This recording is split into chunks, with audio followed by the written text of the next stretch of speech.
tengan todos ustedes, ¿cómo se encuentran? Bien, bien, ¿ya listos para escuchar a nuestro invitado especial el día de hoy? Bueno, me imagino que muchos saben quién nos está acompañando el día de hoy. Llevamos ya un rato allá atrás platicando de historias muy, muy interesantes. Y bueno, es un gusto para mí darle la bienvenida oficial a Steve Wozniak. Como ustedes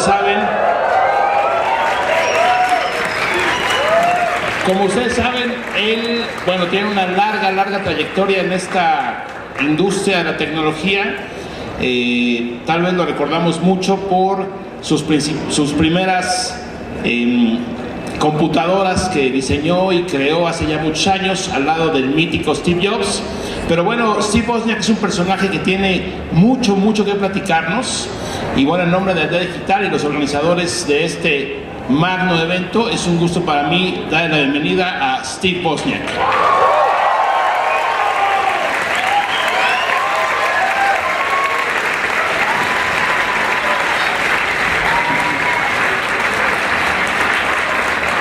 Gracias. I am so glad to be here as part of the digital village and of course the digital revolution. I'm glad to have had a part in it. Like many of those of us who have had a lot of success in this business, we care so much about bringing the masses into this technology and not just reserving it for ourselves and opening the doors to giving human beings more power in their life. Those were the principles that we started Personal Computers and Apple Computer with. Thank you. We're going to now go into the show.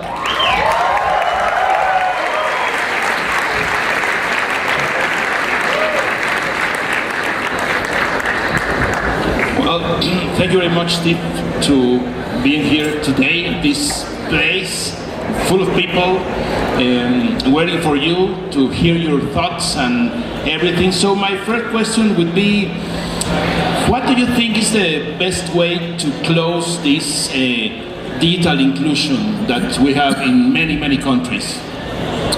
It's difficult to answer because I look at a lot of the poorer places in the world. Maybe African villages that don't even have electrical wires, that don't have telephones, that don't have connectivity. How do you reach them with these things that we have found to be so great, like the internet, for getting answers to questions, for enabling us to be a part of the modern world? But then I think back, when we started out with personal computers in our part of the world, even the United States, we didn't connect to any internet. We had a computer that could solve problems for us, that could educate us, that could tie into even low-speed phone lines to communicate with others. And the person who understood digital technology had a way to improve life for other people and give applications called programs to this computer. It was not only, for a lot of us, it was just as much fun as it was productive. So I think that even any kind of start at all in the less economically advantaged areas is good. There have been shows like speakers at conferences speaking about how if you give computers to a lot of young people, very young people, maybe 7 to 12 years old, and don't even give them instruction on how to use it, they will self-organize. They will figure out how to use it and get places. Of course, I think the internet should be brought to everyone in the world. I think it should be considered a basic human right like education. I think it's that important.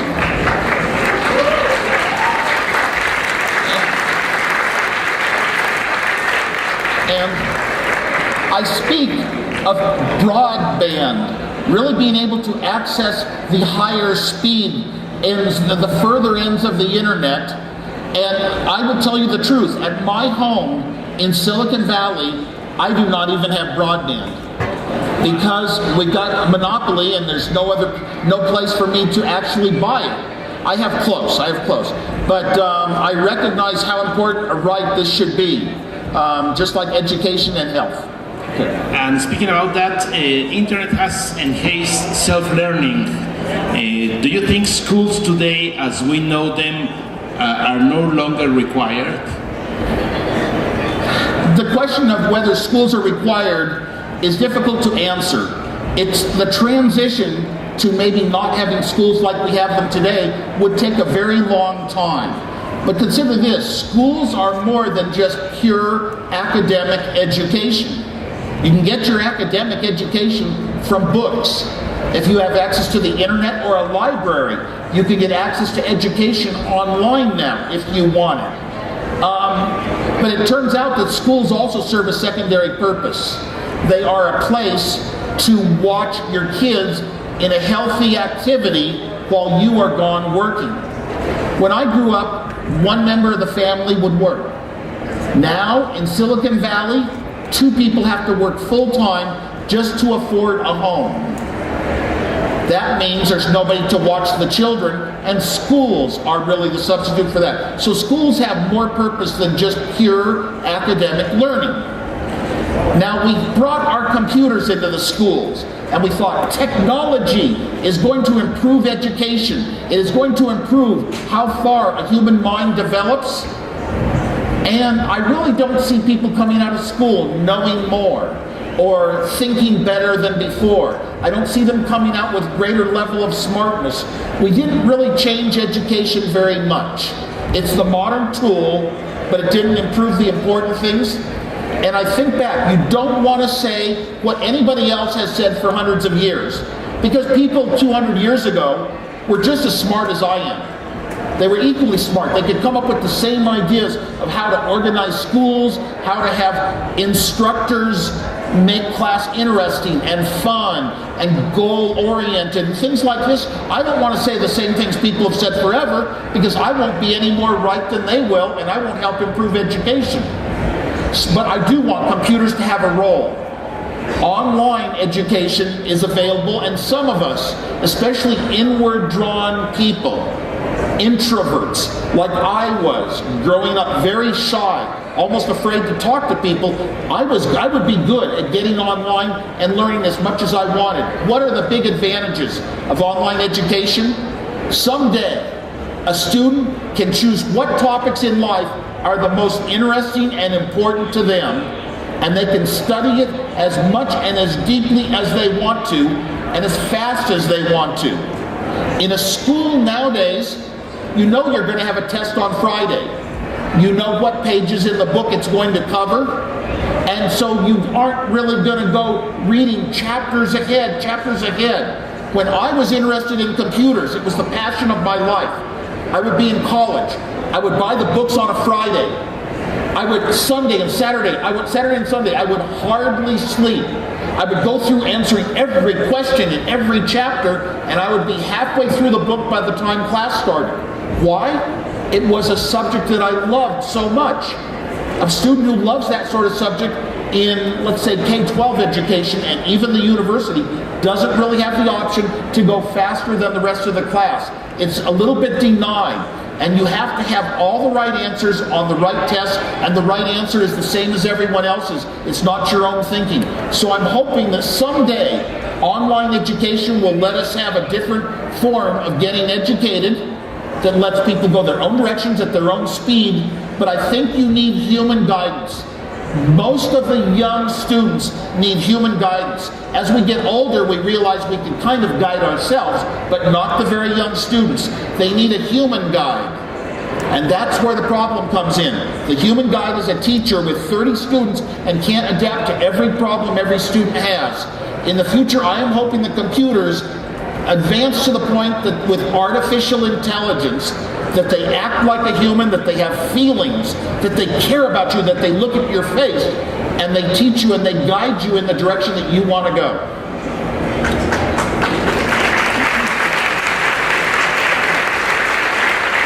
Steve, do you think that innovation in technology remains as a matter only of engineers? Whoa, technology as a matter of engineers. Only.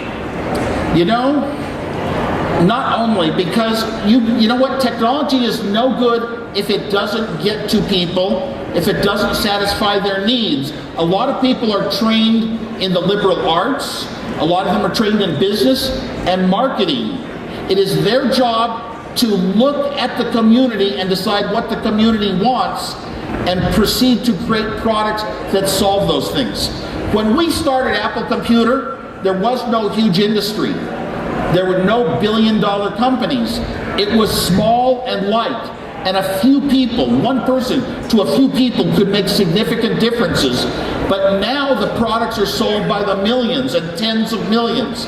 It takes huge resources in terms of money and people to create those products. What products do you make? What features are good? What are bad? What engineers can you even believe are going to be able to accomplish what they claim that's on the borderline of impossible? You need those smart people. When we started Apple Computer, we discussed this. We started with a product that had come totally from engineering, from myself, built for myself. And that was going to be all of our revenues for the first 10 years. But we took the decision and the path that we were going to be driven by marketing, understanding the needs of the consumers and what had value and how much value. And that was a very good decision. So always respect. You know what? If Steve Jobs was the businessman and he was the marketing person that could communicate to people the importance of the computer in their lives, and without him, my great product would have gone nowhere. So it was really a merger of the engineering and the liberal arts thinking, or the marketing thinking. And always keep that in mind. Whatever company you work in, try to broaden yourself to understand the reason and the purposes for the other disciplines. And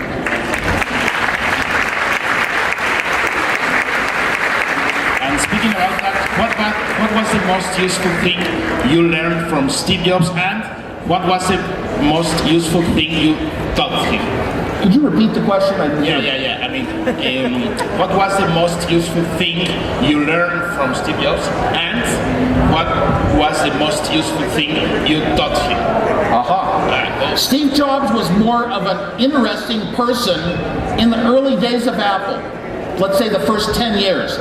I had known him as a friend for 5 years before that, and he had a different personality, playing jokes with me, pranking, always interested in technology. But when we started Apple, he was going to be a supreme businessman, but he didn't have the abilities, and he didn't have the execution abilities.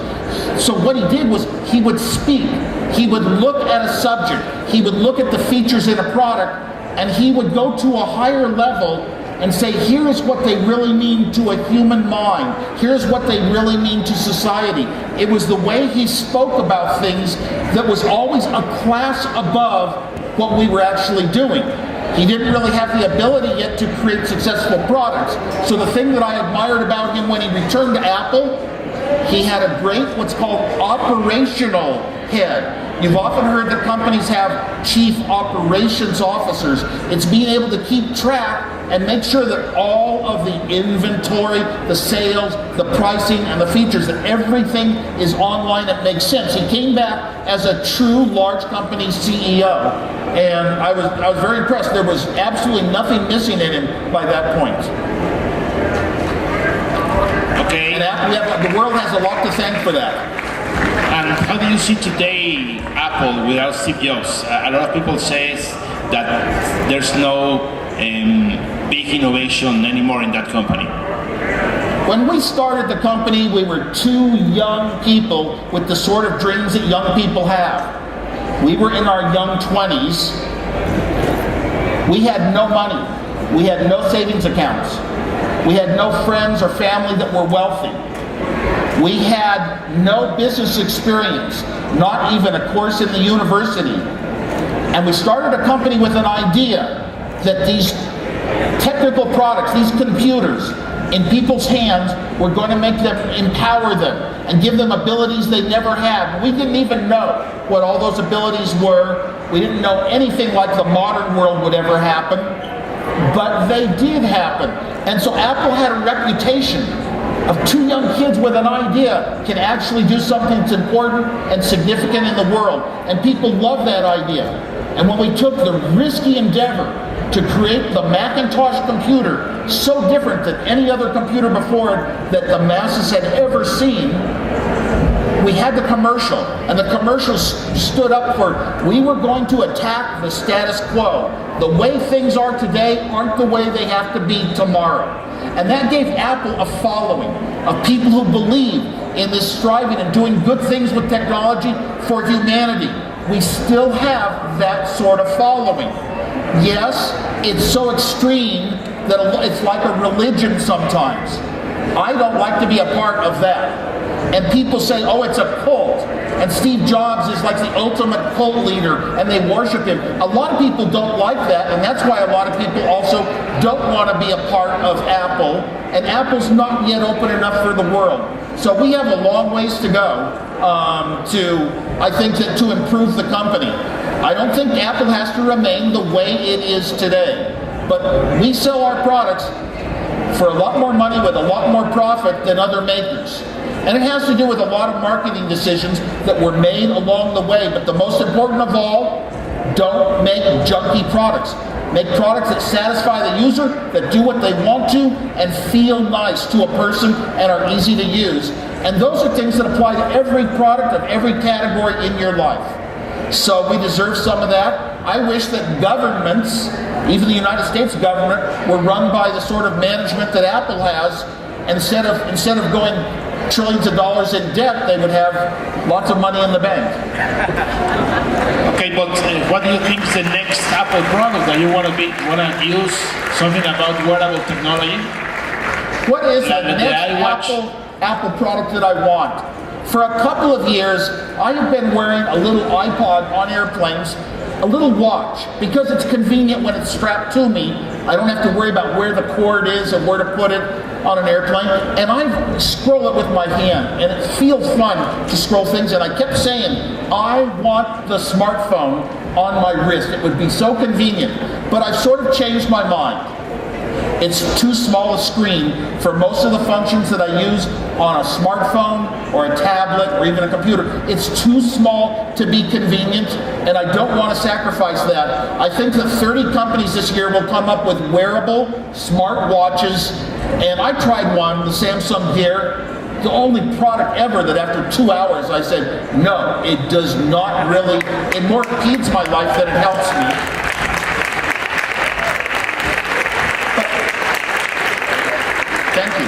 There will be 30 such products this year, maybe, smart watches, and they're all going to be so similar. When every company in the world is making something very similar, we the public, we the buying public, keep waiting until one company comes up with something so different, we say, that company hit the formula. It's the right formula. Apple has done it occasionally in the past. They may or may not hit it with something like smart watches. We'll have to wait and see.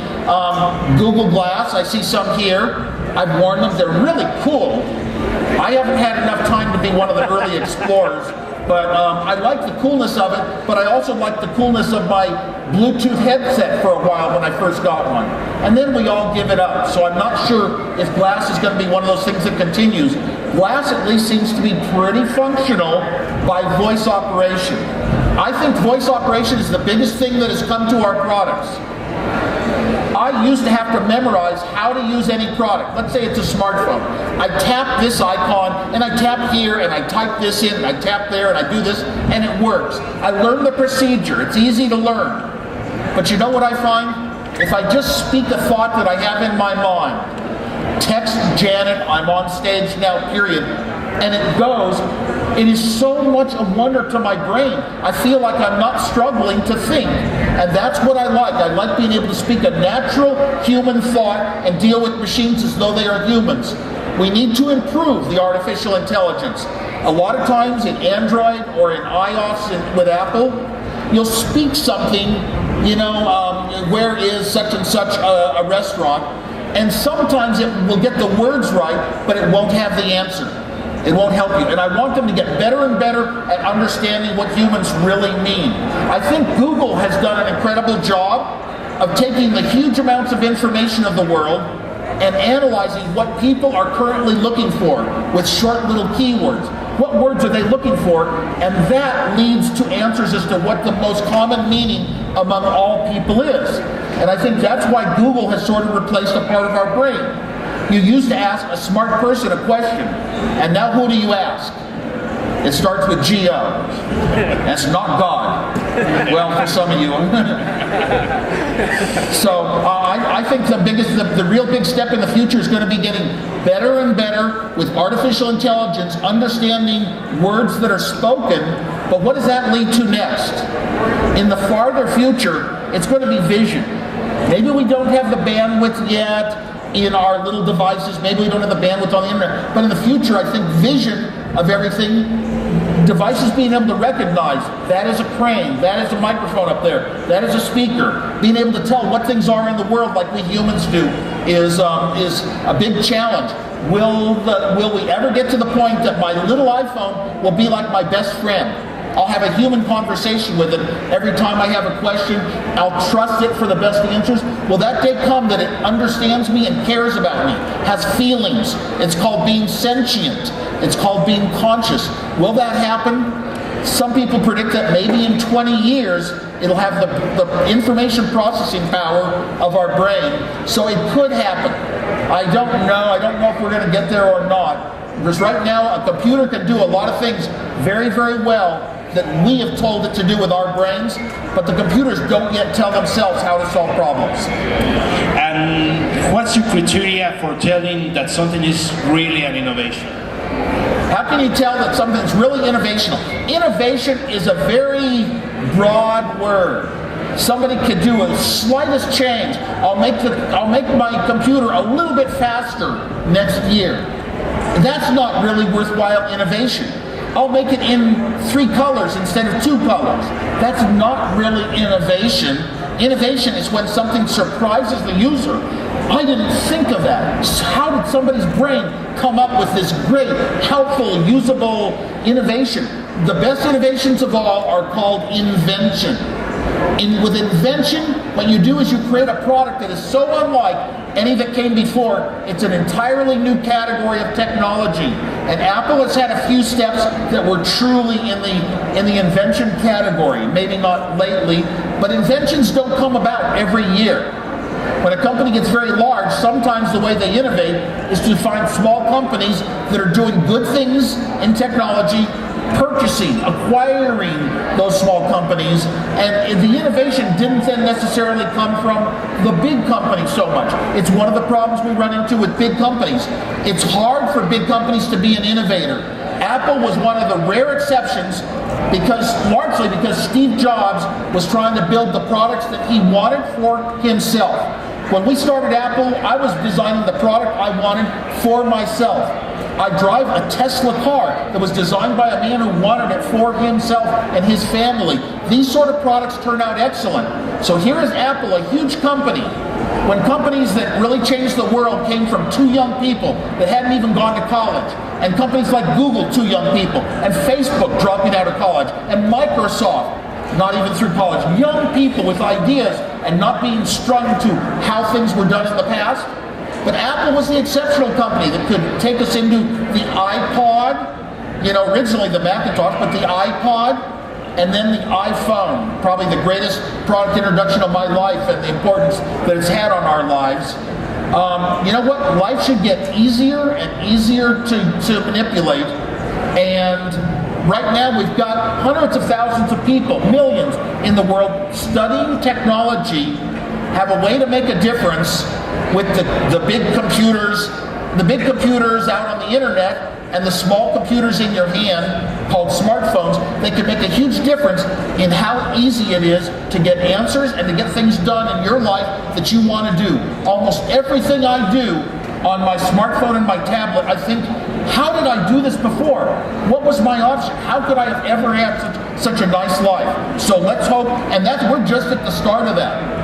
And it's also, I like the fact that it's a room for a lot of the young people, the university students. That was where I got my technology start, and it was so important a time in my life. I care so much about somebody learning something in their brain and being able to build little products or write programs. And maybe they don't make money at first, but your education gets better and better and better, and eventually you hit that home run, and then you have something that will actually make a real big difference in the world. And do you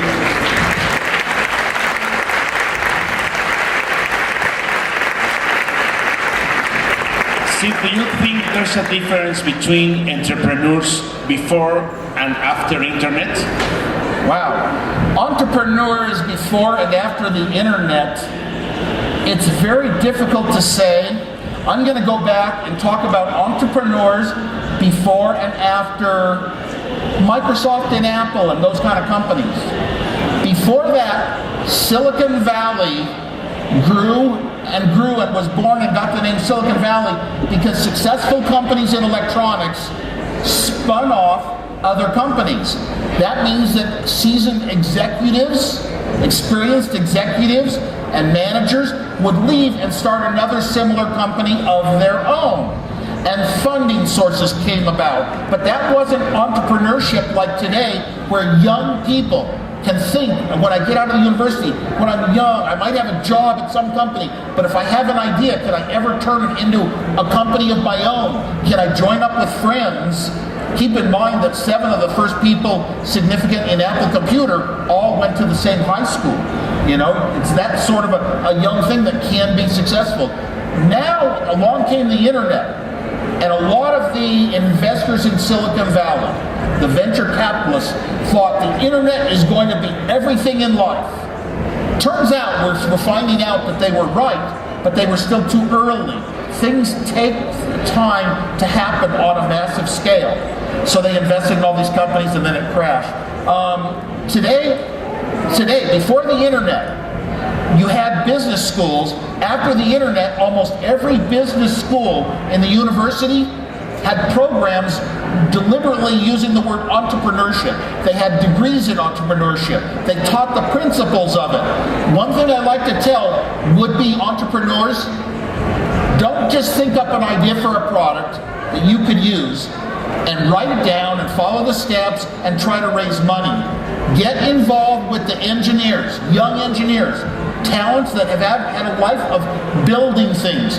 Try to find the engineers that don't know how to build what you want to build. That's what big companies do.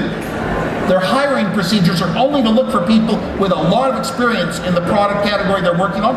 Find people that don't have experience but are so smart at building things, they will write the book themselves and create the method to solve this problem. Get them involved. Engineering people have spent a lifetime solving mathematical and technical problems in their head and working through thousands of details. They are the ones that have the cleverest thinking and think of ideas that you wouldn't think of that will make your product and your company even better. Thank you.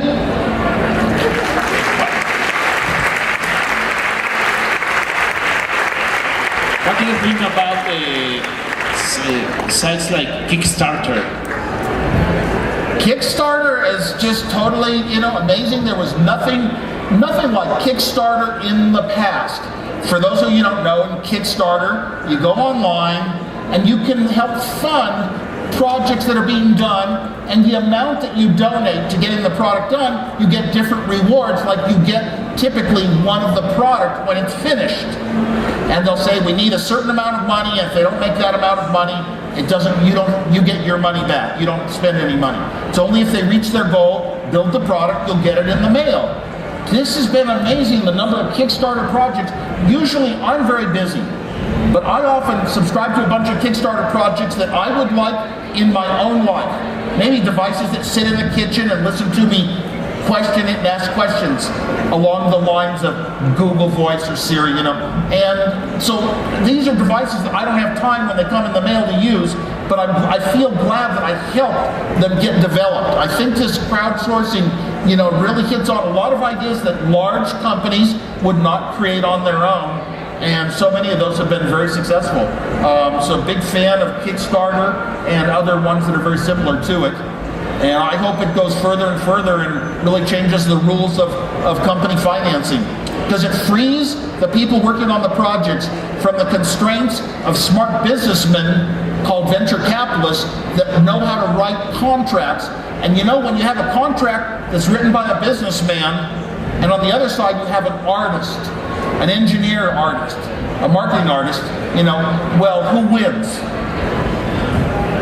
So now we don't have to necessarily go to the big sources of money to get funded. Do you remember a couple of products from Kickstarter that you ordered and you used? I have ordered so many projects on Kickstarter, I can't remember. Obviously, there was the Pebble watch, and I've got the Pono audio machine on order. But I've ordered so many of them, and gosh, I can't think right now. I should have. If I thought it out, I would have given you 10 answers. Okay. And speaking about the automotive industry, the car industry, and technology, why are they working together, and what can we expect in the future? Yes, every automobile company is looking for ways to tie into the internet world and the digital world, the digital village, but they still think a lot like car manufacturers. A company started up in Silicon Valley called Tesla, building an electronic vehicle. No company has ever been successful with only an electronic vehicle. Well, maybe Segway or something. But so they started up, but they have the Silicon Valley mentality. The car comes with the internet over cellular connection for the life of the car for free. You can listen to radio over the internet in your car for free. You just say play songs by Bruce Springsteen.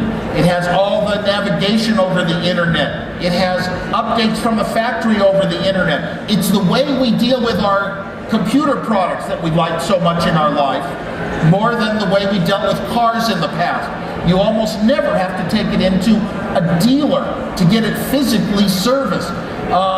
It's such a great advance, and I hope a lot of real automobile companies learn more and more by that. But you know, this is the way we've learned to live our life with our smartphones and our tablets and our computers is really something that should extend to other parts of our life, including driving. Have you seen this Google experiment of the self-driving car? The Google self-driving cars, occasionally we see them around where I live. One of my friends, as a joke, took a GPS jammer. He drove up next to the Google car and turned on his GPS jammer. And the guy who was in the car reading a book or something grabbed the steering wheel, probably got an immediate alarm. It was a funny joke. I think that self-driving cars are going to be much safer in the future than human drivers, but not perfect. It's kind of like airplanes are much safer per mile than cars, but every time you hear of an airplane crash, a lot of people say, oh, airplanes are dangerous, and it's a mistaken notion. When the first self-driving car accidents happen or deaths happen, that's everybody's going to say we've got to get rid of these self-driving cars. It's going to be a real hurdle when that happens, probably like the very first cars that ever got made, going into cities. They'd go into one city and they'd have to walk in front of the car waving a flag to be allowed to drive the car through the city and notifying people a car is coming. So there's going to be a lot of negative reaction to things that are very, very different. I go through that a lot because I have a Segway, a little two-wheel device that I can lean and steer and ride it all around on the sidewalks just as a person. And a lot of places in the world, they have negative reactions to it, and they try to ban it or ban it in certain places only because it's new, not because it's a danger or a threat. But I'm really glad. These self-driving cars are going to be so much better at spotting signs and spotting dangers on the road and halting, and they won't fall asleep while they're driving. So I can't wait. They're talking about just a few more years. You might see quite a few. You might even be able to get your own. And what a great thing. Boy, I'll tell you, that's just going to increase our productivity anymore because we could be on our smartphones doing work. I mean, playing games while the car is driving itself. I look for that thing.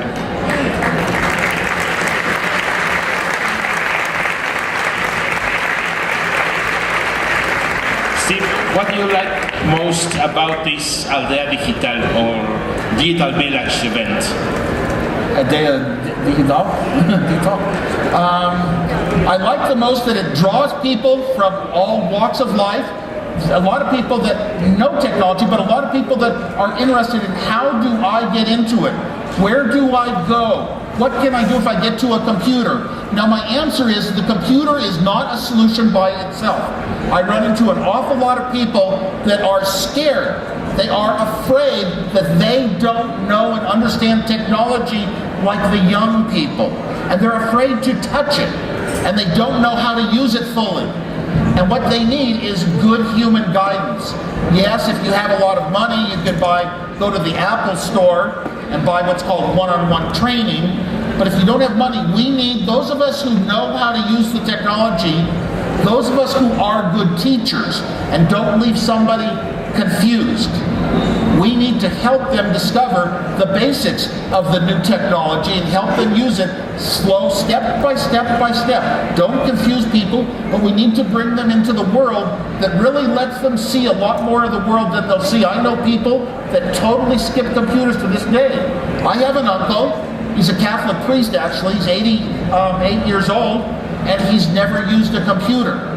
So my goal is when I get the time to give him his very first introduction to a tablet. You can buy Android tablets for less than $50. They need Wi-Fi access to the internet, but they do all the apps and everything, so it's not expensive to bring newcomers into the field. And I'm glad to see so many of you here that are probably inquiring as to where am I going to get to in this digital world. Eventually, you get up to the point that you should think about interacting with these machines as though they are friends of yours, as though they are other humans. And what do you like to see next year here in ALDEA Digital? What do you think? Año próximo. I would like to see more people looking for the ways to educate everyone else about how to use the technology. Whatever level you're at, there are people below you. Look around and find some of them and try to offer yourself. In Silicon Valley, quite a few of the successful people like myself try to offer their services in this way. I actually went back because it was a life goal of mine and taught 5th graders, 10-year-olds, computers, how to use the computer for every subject in school, in their class. And I was teaching 200 hours a year for each class of mine. Then I had other classes at 200 hours per year, and I was teaching 7 days a week because I cared so much about the young people, the first introduction, learning to use things properly, learning to use them well, because that's largely going to determine how far you go in life, how well you know to use the digital technology of today. But you've got to start somewhere. And even if it's a library, a computer that you can use for free, that's better than nothing. Okay.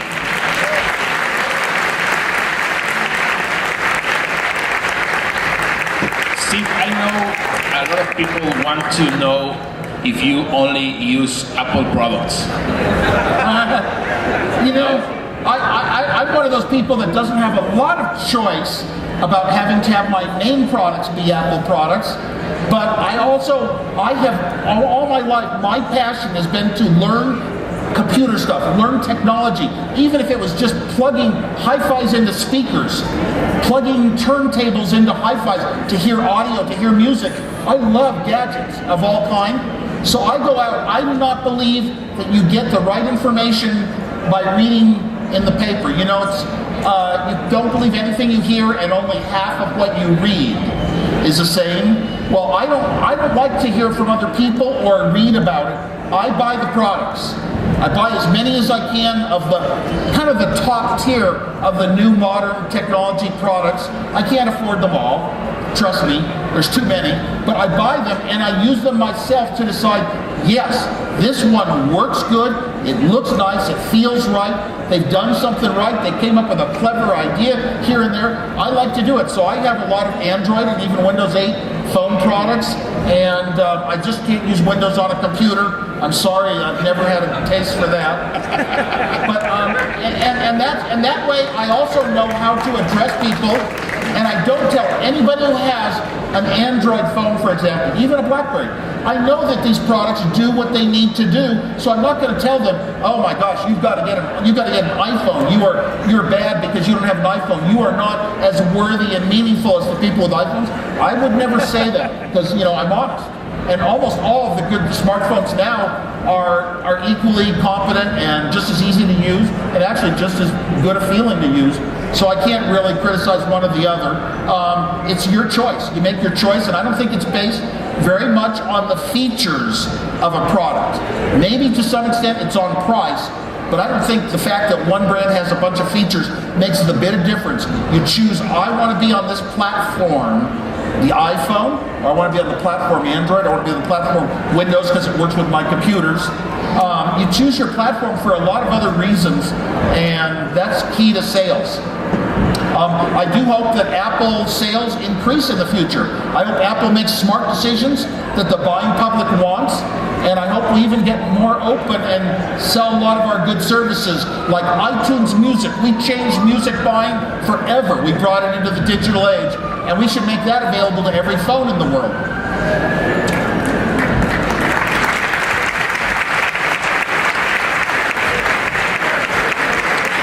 Steve, we know you travel a lot, and how many gadgets and which gadgets do you carry? Tell us.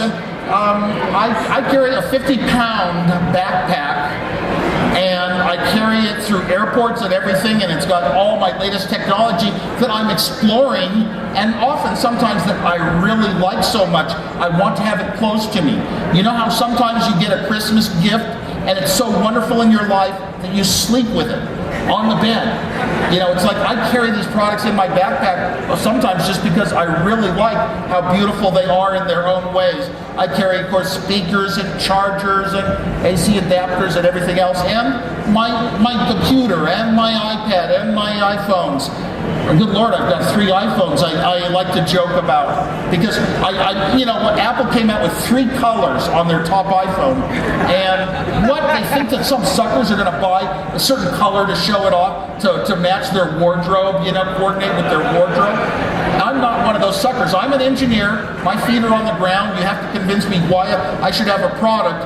And I came up with reasons that I needed an AT&T phone with a grandfathered plan for unlimited international data, and I need a Verizon phone for better performance in the United States, and I need a T-Mobile phone because it's the only one I could buy unlocked for SIM cards when I travel.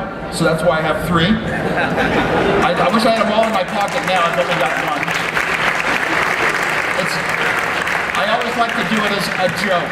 Humor, whatever you do in life, whatever your work is, if you're not having a lot of fun, telling jokes with your friends and thinking of clever ideas that would be funny, you've got to bring a lot more of those smiles into your life, you know, and get rid of the frowns. Don't tell yourself in advance you're going to be upset if your car gets dented. Don't tell yourself that, you know. Tell yourself if it ever gets dented, cars get dented, I'm going to be happy. And then when it happens, you'll have more smiles and fewer frowns, and that is the formula for happiness. H, happiness, equals S minus F, smiles minus frowns. It's a math formula. Okay, very good. So we have time for a couple of more questions, and one is, what advice can you give all people here about security in the data? Because we all have smartphones, cloud computing, and we sometimes leave the phones alone and all that. What about security? Security is an issue that we're made well aware of, usually when people called hackers smart people. Of course, the high-paid hackers work for the U.S. government and other governments, the ones that have millions of dollars of computers to play with. But we worry about, you know, things they theft, they steal my information, my passwords. Sometimes they could get into maybe my money, and we worry about that. Those worries are going to increase. We're seeing more and more often, you're hearing about huge intrusions, and it's because of the cloud. It used to be that when you bought things in life, when I was young, you owned it. If it was a Walkman, you owned it. Even the first iPods, you owned it. You could always take care, put it in safe places, make sure it was protected, make sure it didn't get damaged. You were responsible for it. Now when you put any of your data, your information, your passwords out on services on the cloud, you clicked, I agree, okay, I accept. And that means you don't own it anymore because they wrote the contract. And they wrote the contract to be not responsible for anything, not guilty. And it's no longer yours. The security is not under your own control. And as we move more and more towards the cloud, and we're almost fully there now, and it has a lot of good benefits, but we're going to see more and more of this sort of security intrusion. As far as privacy issues, I'm one of the founders of the EFF, Electronic Frontier Foundation, and we fight lawsuits in cases of electronic civil rights violations, electronic privacy violations. We fight lawsuits against even the NSA. And I think that it's, you know what? I think we need sometimes a new, I don't know, a United Nations. They had a long time ago. They had the Declaration of Human Rights. I think it was like 1938, a long time ago. Declaration of Human Rights, and I carry a copy of it written in my backpack everywhere I go. It's so important to me. We need some kind of declaration of digital rights that explains, you know, what the rights of the consumers are. To me, the most important person should always be the smallest person in the chain, and those who are the big companies and the suppliers, the wealthy, the powerful, they should obey the same laws and rules, and they should be at the service of the young person, the small person who buys something. That's my opinion.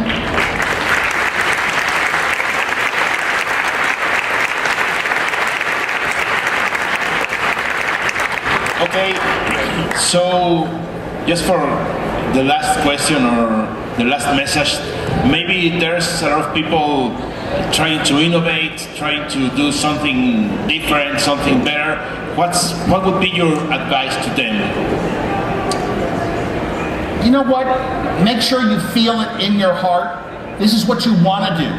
It's okay to take a job in a field you don't care about because you need an income to pay for your apartment. That's always okay. But in your heart, you know what your drive is, what you would do with no grade, no salary, no title, no awards, no prestige, no yachts, no private airplanes. What you would do, that's what you love. And stick with it and work and keep thinking about it as you go. Look for clues in life as to the day that you can do something important in that field. Most of the fields of life today, the things that we do in life, are being changed very much by the digital technology, ways to do it digitally. So if you have in your mind, someday I want to be a part of something important that is changing things, you know, listen to what Steve Jobs said. You know, he said that all the changes in life, the way things are today, were all created by people that were no smarter than any of us here. And that means that we don't have to think of ourselves as, oh, I'm not that important, I'm not that smart, I'm not that positioned. No, each one of us can make a huge difference, but we've got to work towards it and try to find the ways to make that difference.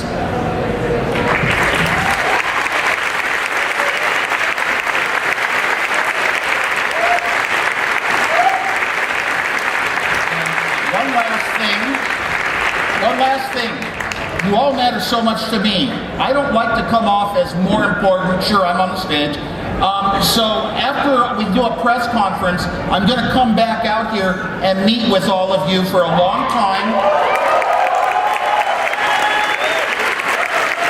But one request, there are so many of you, don't take forever. If you have questions that need answering, write them on paper, and maybe I can have time to email you back. I'm very busy. And if you're going to take pictures, make sure you don't take forever trying to line up your picture and get your phone to work. Okay. Well, thank you very much.